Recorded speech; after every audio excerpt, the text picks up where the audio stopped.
আমি, আজ তারা কই?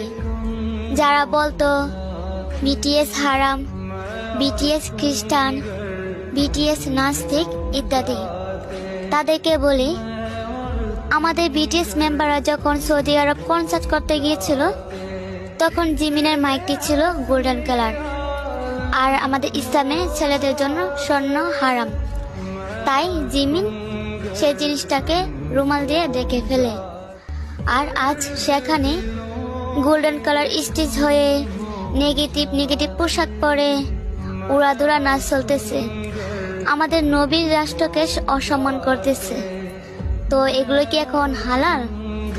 আজ আমি সত্যিই বলতেছি, আমি একজন বিটিএস আর্মি হয়ে গর্ববোধ করতেছি, কারণ তারা অন্য ধর্মের হয়েও আমাদের ধর্মকে সম্মান করে, আর আমরা নিজে মুসলিম ধর্ম হয়েও আমাদের ধর্মকে সম্মান করতে পারি না।